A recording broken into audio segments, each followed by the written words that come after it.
Hello and welcome to another week of news. Looking back at the past events that we just got for this last week, there's not a whole lot to talk about, but we're going to go over what's going on anyways and hopes and expectations for the week ahead, which is going to be the real exciting thing to look forward to.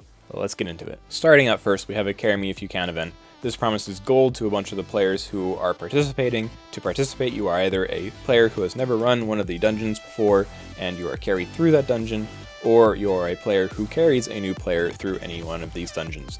The dungeons include Bloodshade Harbor 1 and 2, and then the 3 legendary dungeons Highland Exile, Labyrinth, and Shadowsea Garrison. Hilariously, Twisted Labyrinth actually gives the most reward per new player carried through compared to Shadowsea Garrison, even though Shadowsea Garrison is a harder carry to do since you're limited to 4 players. Interesting. But overall, this event is a little bit lackluster. The 100 gold is nice for everyone to get. I think it's a fine reward. However, it's not great enough for the things that you're asking players to do, especially immediately coming after an event like the EXP event, where a whole lot of players ended up running these when they hadn't run them for their first time already because they were trying to finish that event. Now, even though the EXP event before this wasn't a Carry Me If You Can event, like I said, a lot of players did probably ask for carries for their first 1 or 2 clears on Naru Labyrinth or Highland Exile in order to get those in their back pocket to get the extra EXP charms for their accounts. Now, all of a sudden, right after that, you have Carry Me If You Can, which means you're suddenly looking for new players who haven't been able to get those in the past event, which just ended a week ago, and it just feels a little odd. They're asking for a total of 200 new players who haven't cleared Bloodshade Harbor 1 and 2 before to run those. They're asking for 80 players who haven't finished Shadowsea Garrison and Highland Exile to clear those, and a total of 40 players to clear Twisted Labyrinth who haven't cleared that before to run that in order to get max rewards for everyone participating. Now, funnily enough, I actually think that Twisted Labyrinth is probably one of the more understandable dungeons in this. I think there are a lot of people who can be carried through a 6-man lab now that there are a whole lot of people with enough DPS and enough training to go through Labyrinth even without a full party of people. However, to do that carry, it will take a lot. Twisted Labyrinth relies very heavily on mix, and I know a lot of parties do depend on the full party to be pretty competent in the clear, which is not something that you're going to have for when a new player is trying to get that clear. And if you're trying to ask someone to carry someone through Shadowsea Garrison, that means you're not actually aiming for that for new players at all. It's going to be top of the tier players carrying almost top of the tier players through a dungeon run that they're almost okay to do anyways, but maybe just haven't done yet. All in all, the 100 gold that you might get as a reward for this, that everyone participating will get as a reward for this, doesn't seem to stack up as a good enough reward for what you're asking them to do, especially since this is, like I said, already following event where most players have kind of disqualified themselves as being the new players to be carried through these dungeons. Other rewards like a purple card selector or a random purple chest or something like that would seem a bit more apt to try to reward people as the Twisted Labyrinth or Shadowsea Garrison rewards, assuming they hit a certain cap, over 20 extra gold or 10 extra gold or whatever it ends up being, depending on how many people clear it. I really think that this is just an event that was thrown out to try to give people an event, but I don't think it was thought through the same way that you would maybe want it to be thought through, given what's going on. Unless there's something coming in the Silverfrost Mountains patch that we're expecting to get on September 3rd, that is going to kind of say, well, of course we didn't put this here now because here it is in this patch. Who knows if that's going to be the case, but yeah, that's basically what we've got going on right now. The Carry Me If You Can event is going to be going until the new patch drops on September 3rd, so all the way up until September 2nd, you will be able to have the carry add to the rewards that everyone gets. And then after the maintenance on September 2nd/3rd, that's probably when you're going to see the rewards in your account. Next up was a simple outfit announcement. We have the blue porcelain outfit in the store now for 5,000 divine gems. It comes with the typical outfit and a head adornment. It's fine, it's whatever. You can sell it to NPCs for gold, although it's not going to be as efficient as just buying any gold off of the normal market right now, since those prices have plummeted significantly. If you like this kind of style, pick it up. Otherwise, it's not really going to be big news, but there you go. In relation to the topic mentioned 2 topics ago, we also had the XP charms delivered for the dungeon run event that we just had finished the week prior. So if you haven't claimed those yet, make sure to go into F10, open up your coupons. You should have received coupons to award your account those XP charms, and they will go into your received items, and then you can pick them up with whatever character you want. Do with them what you want. I personally didn't get all the XP charms. I didn't care to try and get the labyrinth runs. I didn't want to bother people with that. However, I also didn't really have any account that I needed to level, since I already had my main up to 60, and I really didn't care about the levels on either of the alts that I had right now. But as food for thought, you can save these EXP charms, so you might be able to save them for a brand new account that maybe you start out from level 1 for either a class you're excited to try soon, or for maybe the Lancer class whenever that comes out and we get that in the far, far away future. And that way you could boost it up really quickly with those without having to like run through factions and all the daily quests for a little bit as well. Food for thought.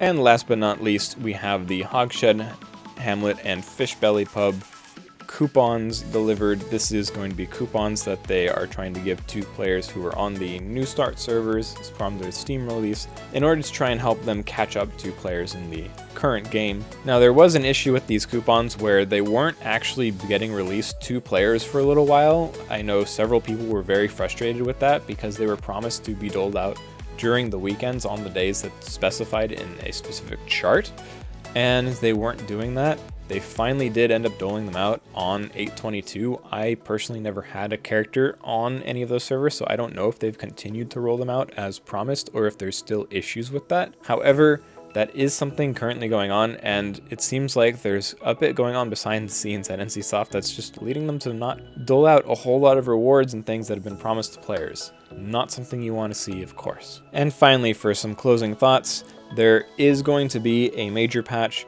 not tomorrow or today, but a week from now, September 2nd, 3rd, where we are expecting Silverfrost to come. It is basically guaranteed. I'm not going to say 100%, obviously there hasn't been a post about that, but everyone and their mother knows it's coming. With Silverfrost's release, we're going to have a whole lot of new items, upgrades, equipment, quality of life, hopefully all this stuff coming together. We should have a lot of stuff put in from a whole lot of other patches that we saw in Korea between the Shadowsea Garrison and the Silverfrost release as well. So it's going to be a lot of stuff going on. I'm super excited for it. I know a lot of other people are excited for it, but also a bit anticipatory about what's actually going to be going on with the release. A whole lot of people probably have bookmarked the release of Silverfrost as a major point in the game where they're going to decide whether to keep playing or not. I know that I personally have kind of marked that down, not in the same like yes or no fashion, but as a means to like look at the game and say, hey, with this release, we need to see what are you doing for the players, what are you doing for the game, and are you listening to us? As many people saw in the last video, I did an entire expose on a warlock bug that happened, and literally the next day it was patched. Now, this does show that if there is something game breaking, NCSoft can change it rather quickly. But unfortunately, that doesn't seem to be the same case for things beneficial to the players that are not game-breaking bugs. And unfortunately, there are still issues with the class Warlock. Of course, I'm going to be complaining about that I've brought up to Ronan several times, saying, listen, I reported this bug and there's a whole lot of stuff going on about it. A lot of players are super unhappy with the position of the class, especially after that, and the entire point of revealing this entire bug was so that way we can hopefully work towards idea of what this class needs in order to compete with the rest of them. And there's been nothing. I'm not going to say I'm surprised. Obviously, these things are going to take a little bit longer to turn around than something like a game-breaking bug will, but it doesn't seem like there's anything slated in the cards for this week, or potentially for Silverfrost either. It seems like we're still waiting on similar release schedules, and the company itself just hasn't decided to do anything for the players that are affected by terrible game balancing. So with that, I do want to pose the question of, at what degree do you put your faith in the company, and at what degree do you stop caring? Now, for this entire last week, plus the week ahead of us, it's pretty much a dead period. There's not really any new content coming on. Everyone's expecting a bunch of new stuff with Silverfrost, so I've just kind of been taking the time to relax, do minimal dailies, get a little bit of gold income, run Moonstone and Plains, and basically end stream about twice as early as I normally have been, and it's been really nice having that extra free time. And this is all to say, being able to do other things besides just play and grind the game eternally because you need to maximize your EXP gain every single day feels nice. I think there are a lot of players playing the game spending way more time than they need to play by getting all the stuff that they have to get every single day, even though in terms of amount of time spent on the game, it's super inefficient. And I know I certainly fell into that trap too. After this Silverfrost patch comes, we're going to have an unlimited level cap. After Silverfrost comes, we're going to have a lot more items and things to grind for. And I don't think I'm going to be going at it the same way that I was before. Not to say that I had max gear or anything, no. In fact, I have a whole bunch of gold saved up because instead of using all my gold to upgrade all my shit, I'm saving it for the hope that there's like a gold chest event or something coming on soon. But with all that being said, I think it's definitely worth thinking about how much of your time you want to invest into this game versus what you expect to get back out of it. I think spending less time more efficiently in the game through the means that they have for you, like Moonstone Plains, like the major dungeon runs, and of course the daily dungeons that you have to get in order to get the daily rewards, are worth it. But beyond that, I don't think you really need to put as much emphasis on trying to maximize XP every single day, unless this is just something you really want to do. Make sure that you're not missing out with the rest of your life because you're stuck under the impression that the FOMO in Blade and Soul is going to trap you and you're going to get so far behind because of it. Remember that in Blade and Soul specifically, just because someone else is grinding super hard and you're not, that doesn't mean that they're miles and miles and miles ahead of you. It does mean that they will be ahead of you, but when you take a look at what the actual effect ends up being, they might get to a specific point of progress that you want to get to a few days early, a week early, hell, even 2 weeks early, a month early, let's say. What does that equate to? Like one patch?